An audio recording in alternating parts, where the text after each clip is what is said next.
Prosseguindo no estudo do Apocalipse, versículo por versículo, número 7.5.1, as tribos protegidas.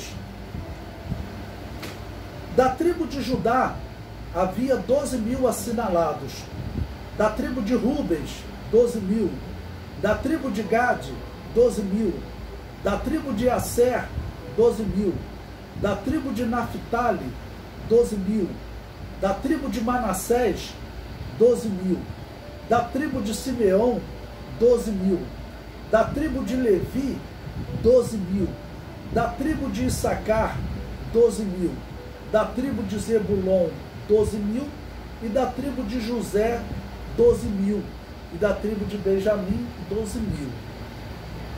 Bom, o que nós podemos observar de interessante nos nomes das tribos que apareceram aqui? Vocês podem observar que tribos que não deram nome à tribo, homens que não deram nome à tribo para ganhar uma porção de terra, como Levi e José, aparecem aqui. E nós vemos que alguns desapareceram. Vamos observar? Então eu coloquei aí 3 quadros para vocês dos filhos de Jacó em Gênesis 49. Tá bom? Em Gênesis 49, José, ele é um nome que ele não vai gerar tribo, né? Porque, na verdade, seus filhos, Manassés e Efraim, é que vão gerar tribo, tá ok? E Levi também não vai gerar tribo. Então, Levi e José serão substituídos por Manassés e Efraim, tá ok? Então, no segundo quadro que eu coloco aí, Ezequiel 48, Manassés e Efraim aparecem. Agora, aqui em Apocalipse, Apocalipse capítulo 7, o que ocorre? Desaparece a tribo de Efraim. Se você observar, a tribo de Manassés continua, mas a tribo de Efraim desaparece. A tribo de Efraim, ela foi o grande símbolo de idolatria, apesar de Josué ser dessa tribo, né? Mas essa tribo, infelizmente, ela, por causa do poder, se tornou a referência no Reino do Norte.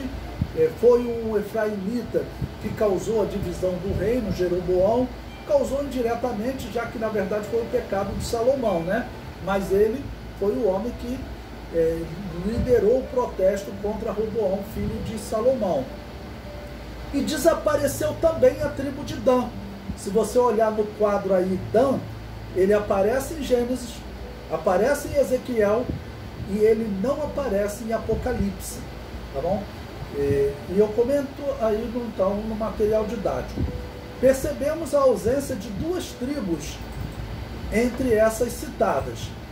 A tribo de Dan, que era um dos filhos diretos de Jacó, ele deveria estar presente, mas a tribo de Dan tem algo de suspeito.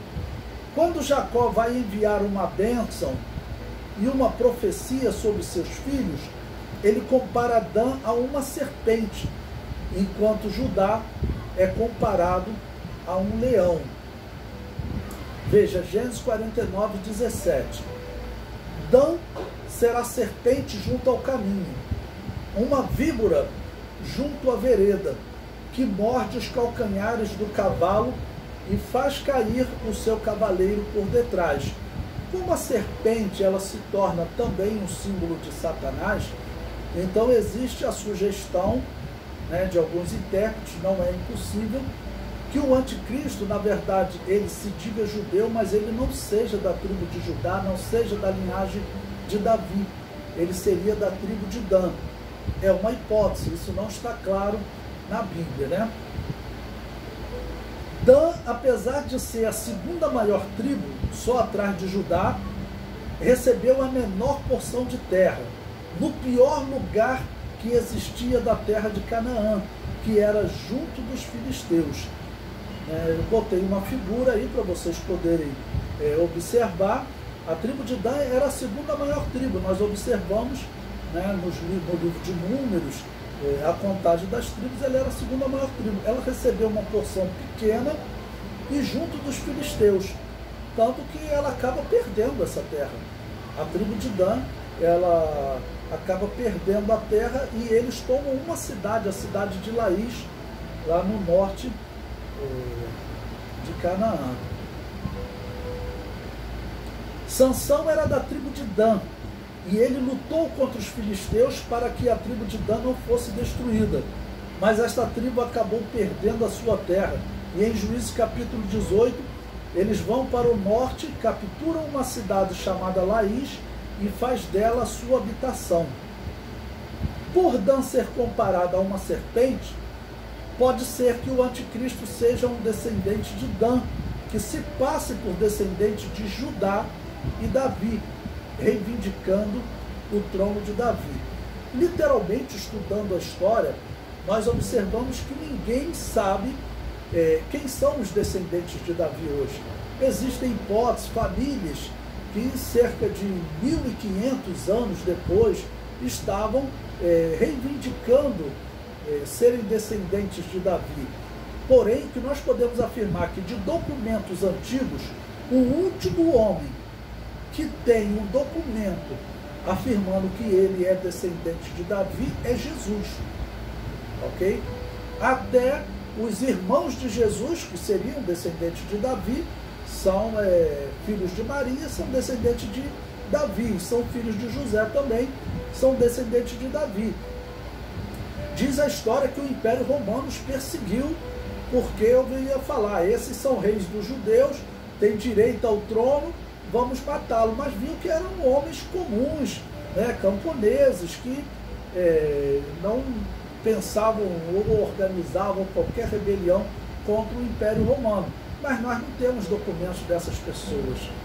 O último homem que nós temos documento, mostrando a genealogia que ele é descendente de Davi, é Jesus.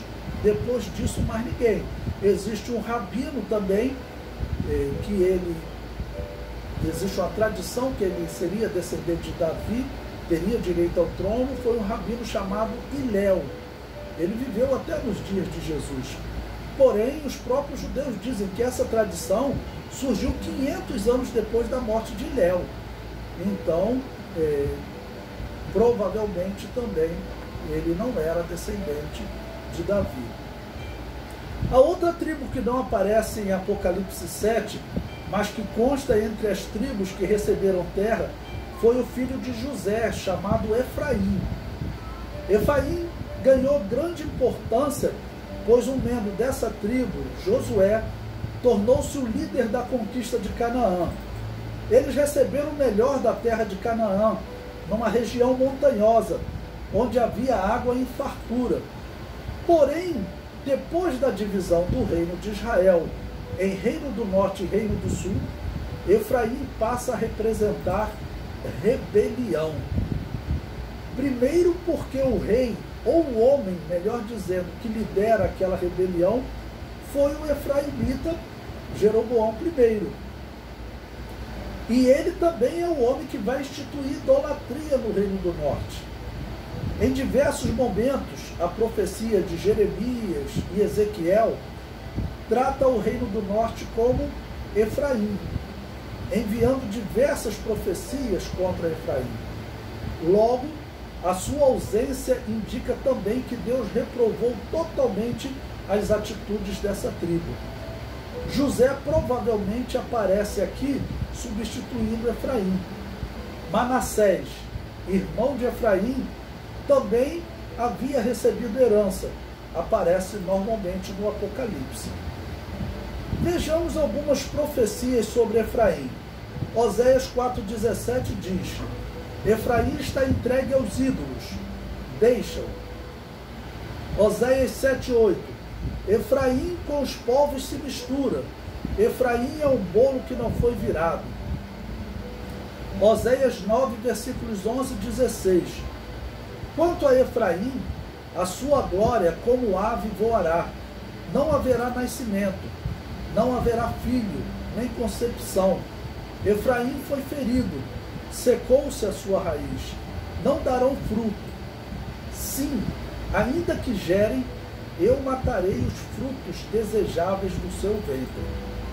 E Oséias 13,1: Quando Efraim falava, tremia-se, foi exalçado em Israel, mas ele fez-se culpado em Baal e morreu.